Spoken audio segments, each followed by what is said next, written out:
motherfucker out of the box! Don't you know, pump it up. You got to pump it up. Don't you know, pump it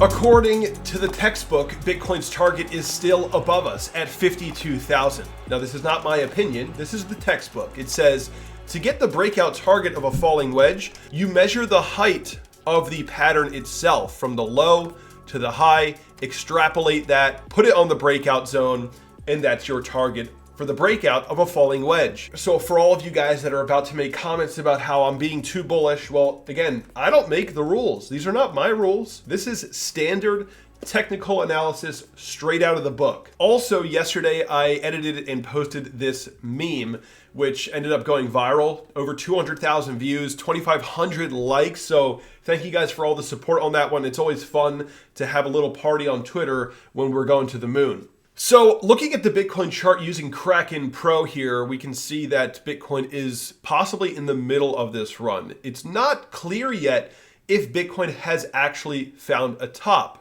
Why do I say that? Well, because on the daily chart, Bitcoin is still sitting without any major rejection. We're sitting near the high at 41,900, no major rejection. Things are still pointed up. Bring up the MACD on the daily. We have just crossed up on the daily MACD. Taking a look at the daily RSI, we are now breaking above the 70 level, entering the overbought zone once again. Now remember, the last time we entered the overbought zone was over here on the daily, where we were at October 20th. The price was at just below 30,000. And from that point, after entering the overbought zone, Bitcoin trended up and then exited the overbought zone on the daily while still maintaining the trend, still getting higher lows. So just because you're in the overbought zone does not mean that the run is over. You can actually hang out in the overbought zone for a long period of time. And a lot of people were very shocked by Bitcoin's move up here. But if you are a viewer of this channel, you shouldn't be shocked because we talked about this exactly in the last video. So I'm going to go ahead and play this quick clip from the last video. Well, that's probably going to mean that we're breaking above the ascending triangle resistance. And then we would be looking for a test up to the top of our rising broadening wedge. And of course, there's no exact pinpoint target, but the general zone is around 42,000. You could say that around 42,000 is about where that target is coming in. So the top of the rising broadening wedge, 42,000. And if we break out of this RSI downtrend here and start pushing up again, that's likely going to give us that breakout of the ascending triangle, reaching 42,000. So if you are a viewer of this channel, this move should not be a surprise because we talked about this exact price level. Bitcoin hit exactly 42,000 recently, or just today. And now we have two possible outcomes of a rising broadening wedge pattern. Obviously, you can see over here on the left is the possibility that it acts as a local top, and the possibility right here on the right is that it acts as a continuation pattern. And so how are we going to know if that's the case? Well, what you can see on the ascending broadening wedge continuation pattern, that outcome is that we find support on the previous resistance of the top. So if you look at our previous high and you just mark that up right there, that top is about 38,000. And so if Bitcoin, let's say, maybe sees some rejection, which is totally possible after a run like this, and we hold that 38,000 zone, it may just act as continuation and we just keep going up. And this is very similar to the 2020 pattern that we mentioned. It's possible that the demand is just so high that we don't really see any pullbacks until we reach the textbook falling wedge breakout target. So 52,000 could be the target depending on demand. In the last video, we talked about how October, December 2020, we had the same type of pattern as right now, and that it acted as the continuation pattern that we just mentioned here. And so how will we know if we aren't going to get continuation? First of all, if the price ends up falling back below 38,000 and we get a lower high and we can't hold this trend line, well, then it's going to be pretty evident that we're getting some rejection here, possible local top, and maybe a move to retest that 33,000 area.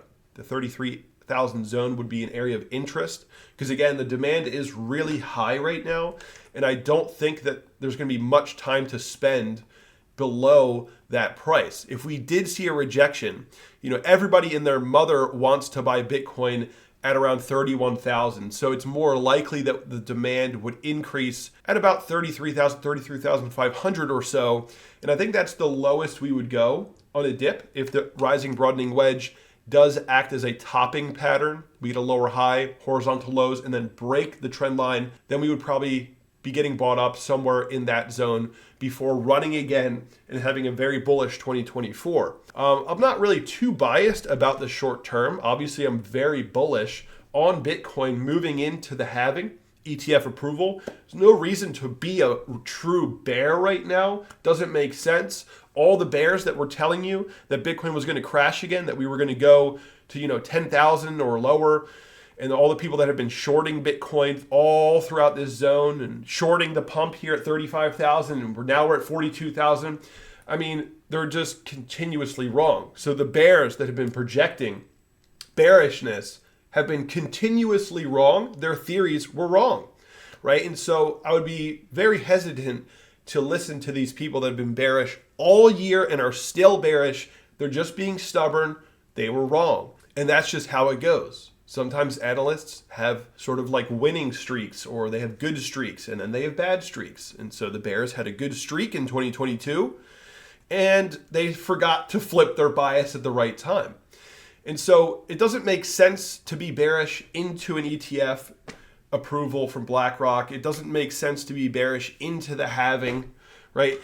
Being short-term, medium-term bearish, okay, I get it, but long-term, I don't think it's a good idea. So either way, regardless of whether it's this outcome or this outcome, it's still bullish, right? Because even if we get that rejection, like I said, even if this broadening wedge is a top, lower high, we break down, we're probably just going to get bought up, a lot of demand, and push up again. And so that's going to end up putting us in a long-term parabolic trend, right? So in the beginning of this year, we were talking about a possible parabola playing out for Bitcoin. And obviously the exact sort of expectation didn't play out. Like, there was no perfect prediction, but if you look at Bitcoin now, I mean, that's looking pretty parabolic to me. So even though the parabola didn't play out exactly as expected, it's still parabolic. We are starting to get exponential higher lows. The trend is exponentially increasing. And so Bitcoin is entering another classic parabolic advance, parabolic phase. So that's great to see. Again, if we do pull back, that target right there of that zone that I was talking about would be, pretty much right in line with that parabolic trend, and we could end up just continuing up further. So even in that short-term bearish scenario, it's still parabolic, right? Even parabolas have massive dips. Look at 2017, 40% corrections before getting an instant rebound and a new all-time high. That's the kind of thing we see in these trends. Regardless, this is buy the dip season. If your bias has been bullish since the beginning of the year, you're making money, right? If your bias has been bearish since the beginning of the year, you're not making money. So, I mean, the trend is now very clear. It's a bull trend. It's arguably going parabolic. And every dip is just another buying opportunity as we move into the halving. So congratulations to all you guys out there that have been making gains on this market. It's a pretty big win for crypto right now. A lot of positive things happening. And the haters and the doubters now have to take a back seat as this market goes back to the moon. So I hope you guys enjoyed this video. Smash the like, subscribe, and join Patreon if you haven't already. We still have a discount. I'm not sure why I still have the discount open, but that is going to change pretty soon, and you can lock that price in for a lifetime if you want. We do all kinds of altcoin picks. I just started a new public portfolio on Patreon where you guys can see what altcoins I'm buying. It's a brand new portfolio, so if you guys want to get in and follow me on the creation of a brand new portfolio, join now so you get your slot. And I'll see you guys in the next video.